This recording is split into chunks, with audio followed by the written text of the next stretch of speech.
El Valle de las Luces Calladas no aparece en ningún mapa, no tiene cartel de bienvenida, ni señal de internet, ni siquiera una parada de autobús, solo un camino de tierra que serpentea entre eucaliptos viejos, hasta que, al atardecer, entre el humo tenue de una chimenea y el canto lejano de una gallina, uno siente que ya ha llegado, aunque no sepa por qué. Fue allí donde Ernesto Tito Maldonado se detuvo por primera vez, con una maleta agrietada y el corazón aún más. Tenía 72 años, y en sus manos llevaba dos cosas: una carpeta con papeles sin firmar, una renuncia que nunca entregó, y una foto amarillenta de su hija pequeña, tomada en un parque que ya no existía. Hacía 40 años que no la veía, no por elección, sino por miedo a que lo viera como era, un hombre que contaba números, pero no sabía contar abrazos. Alquiló una casita al final del pueblo, pequeña, con techo de teja y una ventana que miraba el río. No habló con nadie los primeros días, solo caminaba al amanecer, con las manos en los bolsillos y la vista baja, como si temiera que el suelo le recordara algo, pero el valle no perdona la indiferencia. Una mañana, al abrir la puerta, encontró un canasto con pan recién horneado, una ramita de romero y una nota escrita con letra temblorosa. El hambre del alma se cura más lento que la del cuerpo. Come, espera, vuelve a empezar. No estaba firmada, pero Tito supo, era de Dona Matilde. Esa misma tarde, mientras intentaba arreglar una gotera en el techo, una voz suave lo llamó desde el jardín. Si usas ese clavo, se te va a caer todo en una semana. Era Iris Alvarado, con sus manos manchadas de tierra y una mirada que parecía ver más allá de la piel. ¿Y usted qué sabe?, preguntó Tito, con una sequedad que ya no le creía ni él mismo. Sé que los techos, como los corazones, no aguantan parches, solo reparaciones honestas, dijo ella, y se fue sin esperar respuesta. Esa noche llovió fuerte, y aunque el techo goteaba, Tito no durmió. Por primera vez en décadas, se permitió llorar, no por lo que perdió, sino por lo que nunca se atrevió a hacer. Al día siguiente, fue a la pequeña capilla del pueblo, no para rezar, sino para sentarse. Allí estaba el padre Anselmo, arreglando un banco roto. ¿Buscas algo?, preguntó sin mirarlo. No lo sé, respondió Tito. Entonces ya estás más cerca de la verdad que muchos que vienen diciendo que sí saben, dijo el sacerdote, y le ofreció un clavo nuevo, el mismo que Iris le había negado. Mientras tanto, en la otra punta del valle, Clementina Tina Rojas cosía un vestido azul celeste. No era para nadie en especial, solo lo hacía todos los años. El 14 de abril era el cumpleaños de su hijo menor, desaparecido en una manifestación 30 años atrás. Nadie le hablaba de él, nadie, excepto ella, en el silencio de su máquina de coser. Pero ese día, al pasar frente a la casita de Tito, vio la ventana abierta, y una lágrima que él no alcanzó a esconder, y sin decir nada, dejó en su puerta un pañuelo de lino, con un bordado de una golondrina, para que sepa que siempre hay quien regresa. Pensó, esa semana, algo cambió en el valle. No fue un milagro, no hubo truenos ni visiones, pero las velas de la capilla, que solían durar una noche, esa vez arden hasta el tercer día, y cuando Tito volvió a caminar al amanecer, ya no miraba al suelo, miraba el horizonte, porque en el Valle de las Luces Calladas, la primera luz que no se apaga no es la del sol, es la que nace cuando alguien decide que ya no quiere vivir como si estuviera muerto. Dona Matilde Rivas nunca había pedido nada a nadie, ni cuando enterró a su esposo bajo la lluvia de abril, ni cuando uno de sus hijos se fue del país y no volvió a llamar, ni siquiera cuando la artritis le torció los dedos y le robó el sueño. A los 68 años, su vida era servir, pan en la puerta del enfermo, consuelo en la cocina de la viuda, una vela encendida por cada alma que el valle perdía. Pero esa semana, algo se quebró. Despertó con un dolor agudo en el costado. No dijo nada. Se levantó, amasó el pan como siempre, horneó las empanadas para el almuerzo de los niños de la escuela y dejó el canasto en la puerta de Tito como cada mañana. Solo que, al volver a su casa, las piernas le temblaron. Cayó de rodillas en el corredor, junto al retrato de su marido. Nadie la vio, hasta que Clementina Tina Rojas pasó por allí al atardecer. La máquina de coser le había fallado, y fue a buscar hilo a la tienda del pueblo. Al ver la puerta entreabierta y el canasto vacío en el suelo, entró sin llamar. «Matilde, ¿estás viva?», susurró, temiendo la respuesta. La encontró en el suelo, pálida, con los ojos abiertos pero ausentes. No estaba muerta, pero casi. El cuerpo había dicho basta. Tina no llamó al médico del pueblo. No tenía confianza en él desde que le dijo, años atrás, que el dolor de su hijo era historia antigua y ya era hora de olvidar. En cambio, fue por Iris Alvarado. No es gripe, dijo Iris al verla. Es el cansancio del alma que se hizo carne. Iris preparó una infusión de tilo, salvia y una raíz que no nombró. Luego, sentada en el suelo, tomó la mano de Matilde y le dijo algo que nadie en el valle se atrevía a decirle. Deja de cuidar, deja que te cuiden. Matilde intentó negar, pero las lágrimas le ganaron. Por primera vez en 40 años, no tenía fuerzas para fingir que todo estaba bien. Mientras tanto, Tito, al no encontrar su pan habitual en la puerta, sintió un vacío que no entendía. Subió la cuesta hacia la casa de Matilde, al ver a Tina y a Iris dentro. Dudó, pero entró. ¿Puedo ayudar en algo?, preguntó, torpe. Iris lo miró fijo. Sí, puedes hacer lo que ella nunca hizo, pedir ayuda por ella. Así, Tito fue al mercado, compró leche, frutas, pan integral. Aprendió a encender la estufa de leña. Le dolieron las manos. Se quemó una vez, pero insistió. Esa noche, mientras Matilde dormía, los tres se sentaron en el corredor. Nadie habló, solo el crujido de la mecedora y el viento moviendo las campanillas de hojalata que Matilde colgaba en la puerta para ahuyentar la tristeza. Al día siguiente, el padre Anselmo llegó con una sopa de cebada y una Biblia vieja. No la abrió, solo dijo: a veces, el santo más poderoso es el vecino que trae leña sin que se lo pidas. Matilde comenzó a sanar no por las hierbas, ni por la sopa, ni siquiera por el descanso. Sanó porque, por primera vez, permitió que otros fueran su refugio. Una semana después, ya caminaba, pero algo había cambiado. Ya no dejaba el pan en silencio. Ahora, golpeaba suavemente la puerta. Decía, «Buenos días», y se quedaba un minuto a escuchar cómo estaba el otro. Y cuando volvió a hornear, hizo un pan extra, uno para Tina, otro para Iris, otro para Tito, y uno más, para ella misma. Porque en el Valle de las Luces Calladas, el verdadero milagro no es dar sin recibir, es darse cuenta de que recibir también es una forma de dar, a quien necesita sentirse útil. Cada puntada que Tina Rojas daba en su máquina de coser era un suspiro disfrazado de costura. Desde los 17 años, cosía para otros, primero para su madre, luego para sus hijos, después para las viudas del pueblo, nunca para ella. Su ropa tenía remiendos en los codos, sus zapatos estaban gastados por dentro, y su espejo llevaba años sin reflejar más que sombras. Pero esa mañana, al abrir su armario para buscar tela azul, la que usaba para los vestidos de niña que bordaba cada 14 de abril, encontró algo inesperado, una carta. No recordaba haberla guardado allí.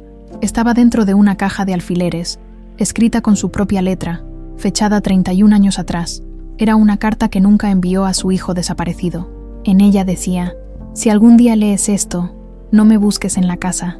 Búscame en las cosas que te enseñé a amar, en el olor del pan tostado, en el canto del grillo, en el silencio después de la lluvia». Sus manos temblaron, no de tristeza, sino de una extraña claridad. Ese mismo día, dona Matilde, ya recuperada, le llevó un delantal nuevo.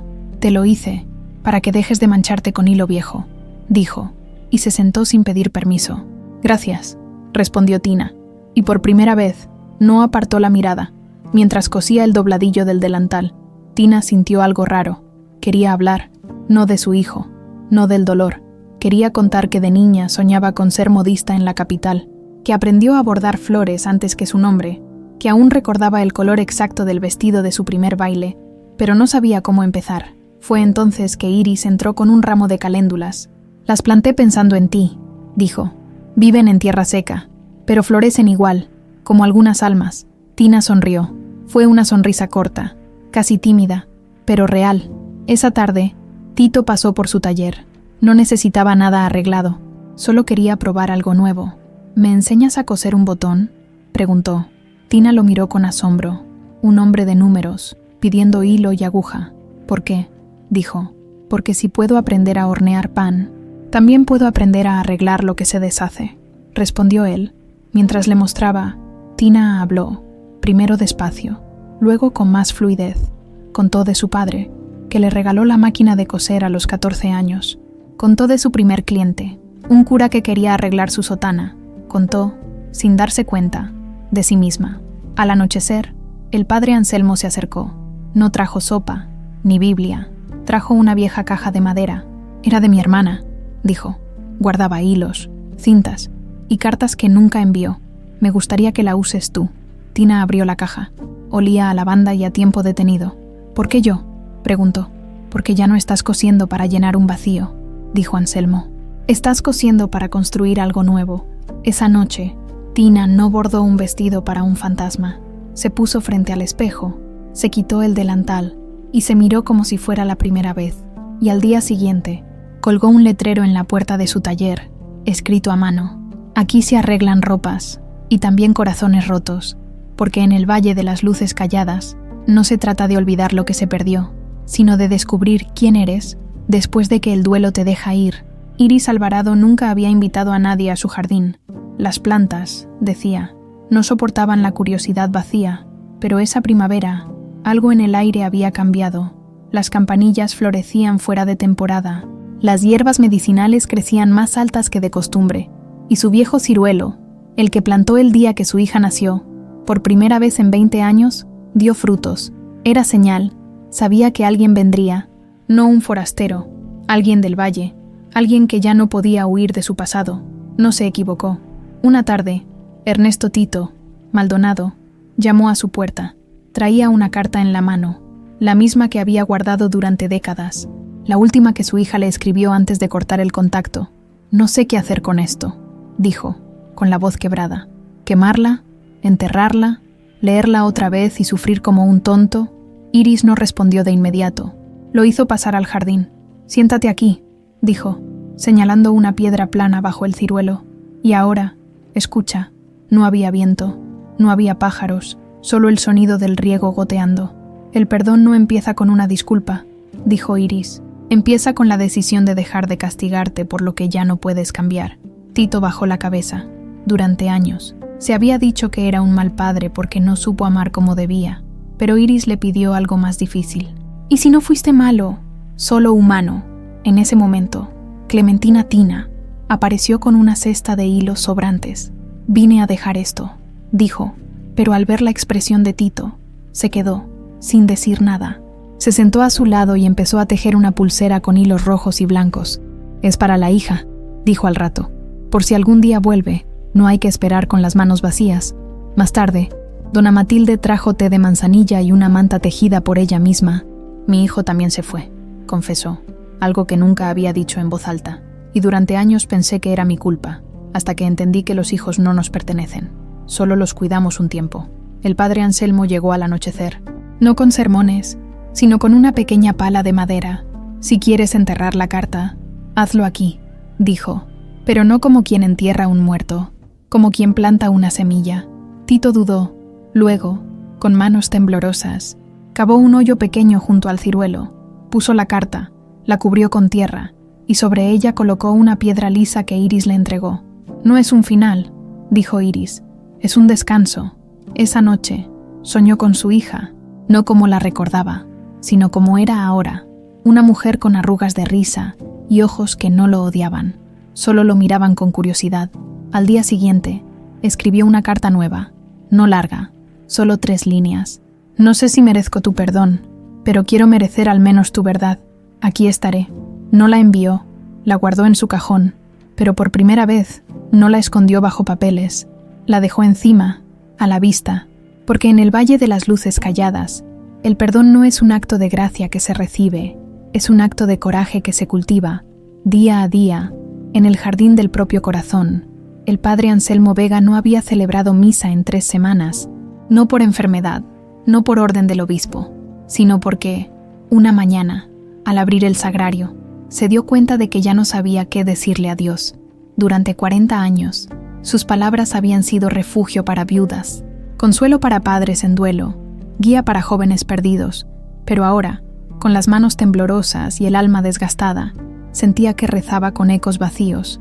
Ya no tengo nada que ofrecer, le confesó a dona Matilde una tarde, mientras partían leña juntos en el patio trasero de la capilla. Entonces ofrécele tu silencio, dijo ella. A veces es lo único honesto que nos queda, Pero el silencio pesaba, y el pueblo lo notaba. Las velas no se encendían solas como antes. Los bancos de la capilla estaban más vacíos. Incluso Tito, que nunca había sido devoto, dejó de ir a sentarse en el último banco los domingos. Fue Iris quien lo confrontó. «Te estás escondiendo», le dijo con la mirada firme. «Y eso no es humildad, es miedo». ¿Miedo a qué? A descubrir que Dios no está en los altares, sino en la confusión misma. Esa noche, Clementina Tina llegó con una sotana vieja que había encontrado en un baúl de donaciones. «Necesita remiendo», dijo, aunque no era cierto. Solo quería tener una excusa para hablarle. «¿Sabes? Mi madre decía que cuando un sacerdote duda, es porque Dios está a punto de habitar en otro lugar, no en su boca, en su silencio». Anselmo no respondió. Pero esa noche, soñó con su hermana menor, fallecida en un accidente cuando él tenía 20 años. En el sueño, ella le decía: «No tienes que tener todas las respuestas, solo tienes que seguir caminando». Al día siguiente, hizo algo inédito. No preparó una misa, no leyó el Evangelio. Reunió a los 5 en el patio de la capilla: Matilde, Tito, Iris, Tina y una anciana del Camino Alto que nadie conocía bien, pero que llevaba meses durmiendo en el cobertizo del cementerio. «Hoy no habrá misa», dijo Anselmo. «Hoy vamos a escuchar». Y así, sentados en sillas de madera desvencijadas, cada uno contó algo que nunca había dicho en voz alta. Matilde habló de su rencor contra su hijo ausente, Tito, de su vergüenza por no haber abrazado a su hija el último día que la vio. Iris, del odio que guardó durante años contra el hombre que la abandonó. Tina, del miedo a que su hijo haya muerto pensando que ella no lo amaba. Y la anciana del cementerio, con voz apenas audible, dijo: «He venido a morir aquí, porque en ningún otro lugar me dejaron en paz con mi dolor». Nadie ofreció soluciones, nadie citó versículos, solo estuvieron, presentes, humanos, rotos, verdaderos. Y en ese silencio compartido, algo se movió.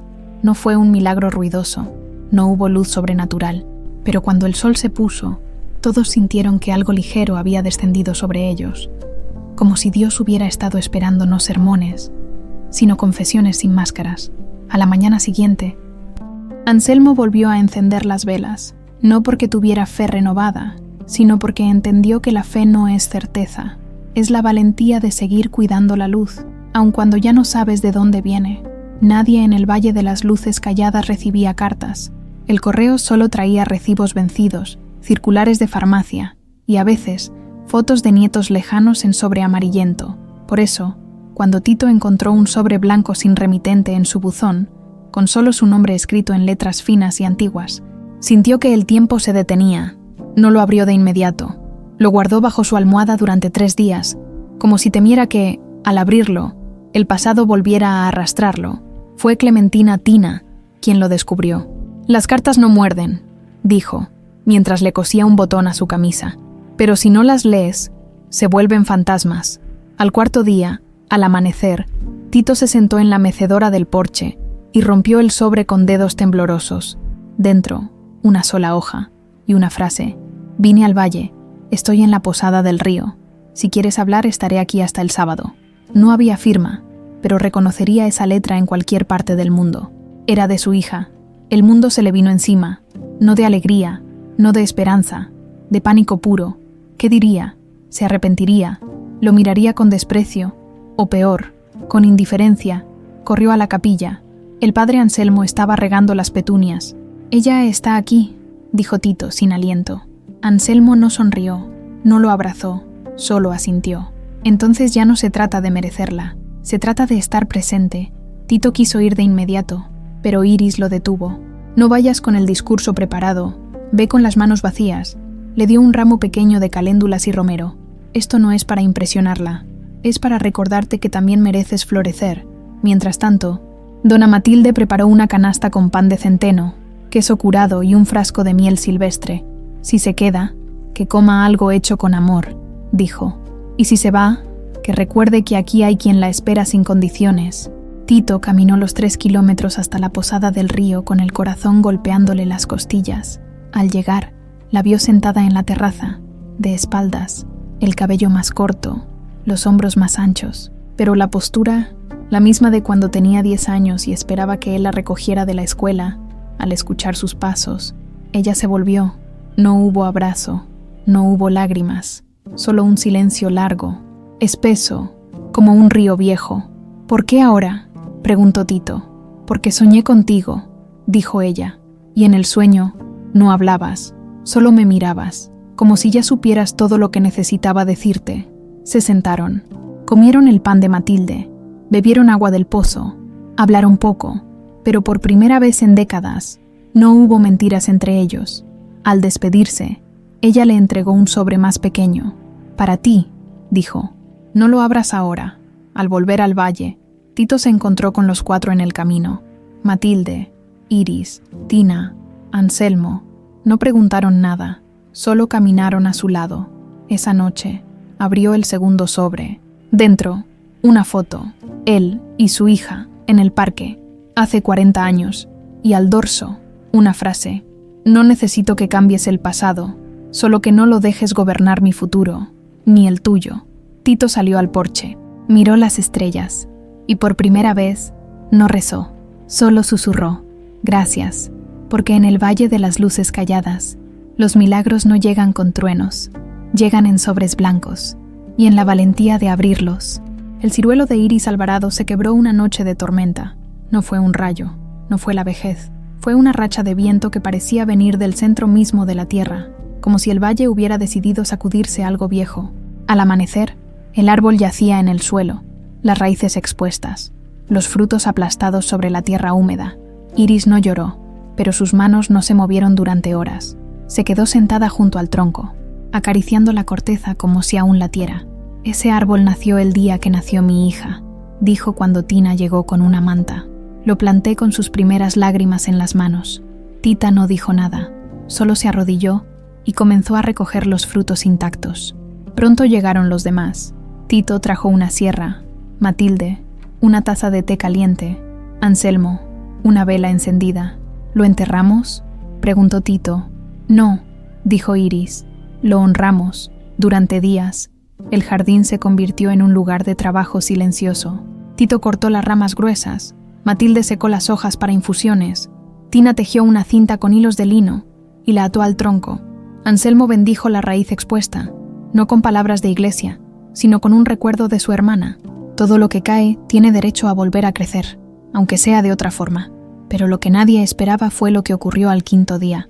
Entre las raíces, Iris encontró algo, una caja de lata oxidada, enterrada hace décadas. Dentro, cartas, fotografías, un collar de semillas y una libreta con la letra de su madre. Si algún día encuentras esto, hija, es porque el árbol ya cumplió su propósito. Ahora, tú eres la raíz. Iris leyó en voz alta, con la voz quebrada. Su madre, curandera también, había escrito remedios, oraciones y una advertencia. No confundas el dolor con la verdad. El dolor pasa, la verdad permanece, pero solo si la cultivas. Esa noche, Iris reunió a todos en el jardín, no para lamentar la pérdida, sino para sembrar. Este árbol no murió, dijo, se convirtió en tierra, y de esa tierra algo nuevo nacerá. Cavaron un surco junto a donde estuvo el ciruelo, y cada uno aportó algo. Tina, un carrete de hilo dorado. Tito, una semilla de naranjo que traía en el bolsillo desde que visitó a su hija. Matilde, un puñado de sal, para proteger lo nuevo del mal envidioso. Anselmo, una moneda de cobre que llevaba desde su ordenación. Iris plantó todo junto. Ahora, dijo, no cuidaremos una planta, cuidaremos una promesa. Y mientras regaban, algo extraño ocurrió. La anciana del cementerio, la que nadie conocía bien, apareció en la verja. Sin decir palabra, dejó sobre la tierra recién removida un pequeño espejo roto, para que vean que incluso lo quebrado puede reflejar luz. Dijo, y se fue. Nadie supo su nombre, pero al día siguiente, su cobertizo en el cementerio estaba vacío. Solo quedaba una nota clavada en la puerta. Gracias por dejarme ser parte del jardín, porque en el Valle de las Luces Calladas no se trata de preservar lo que fue, sino de reconocer que cada caída lleva en sí la semilla de lo que vendrá. Si alguien tiene el coraje de cavar, nadie supo cómo llegó la noticia. Tal vez la trajo el viento del norte, tal vez la susurró la anciana del cementerio antes de desaparecer, pero un lunes al alba, todos lo sintieron.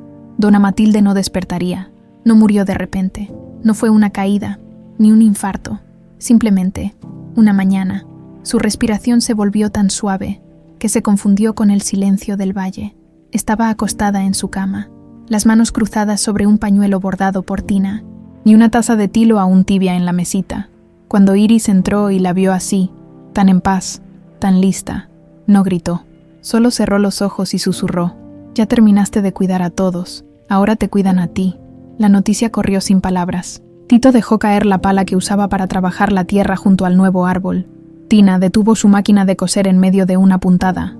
Anselmo se arrodilló en la capilla, no para rezar, sino para agradecer. No hubo funeral al día siguiente. En el Valle de las Luces Calladas, no se entierra el cuerpo sin antes honrar el alma. Durante 3 días, cada uno de los 4 fue a la casa de Matilde, no para velarla, sino para vivir con ella por última vez. Tito horneó el pan que ella enseñó a hacer y lo puso en la mesa como ofrenda. Tina cosió un vestido blanco, simple, sin adornos, el primero que hacía en años para alguien que no era ella. Iris llenó la casa de hierbas secas, romero por la memoria, lavanda por la paz, saúco por la protección en el viaje. Anselmo leyó en voz baja los salmos que Matilde más amaba, no como sacerdote, sino como amigo. La noche antes del entierro, los 4 se sentaron en el corredor, como solían hacer cuando Matilde estaba viva. Nadie habló al principio, solo el crujido de la mecedora vacía. «Ella nunca nos pidió nada», dijo Tina, «pero nos enseñó todo. Nos mostró que servir no es perderse», añadió Tito, «sino encontrarse en los demás, y que el amor verdadero no exige gratitud», dijo Iris, «solo presencia». Anselmo miró las estrellas. «Hoy no la despedimos, la liberamos, porque el alma que ha dado tanto merece descansar sin deberes». Al día siguiente, la enterraron bajo el viejo olivo que daba sombra a su jardín, no con lágrimas desesperadas, sino con una extraña serenidad. Mientras bajaban el ataúd, Tina dejó caer el pañuelo con la golondrina bordada. Tito puso un pan pequeño sobre la tierra. Iris esparció pétalos de caléndula. Anselmo no bendijo la tumba, bendijo a ellos. «Que su ejemplo los guíe cuando el mundo les pida más de lo que tienen», dijo. Esa noche, algo sucedió en el valle. Las velas de la capilla se encendieron solas, aunque nadie las tocó. El nuevo árbol, aún sin hojas, movió una rama como si saludara, y en la casa de Matilde, la puerta se abrió sola al viento, como si dijera: «Pueden entrar, siempre podrán entrar», porque en el Valle de las Luces Calladas, la muerte no rompe los lazos, solo transforma el hilo que nos une, de visible a eterno.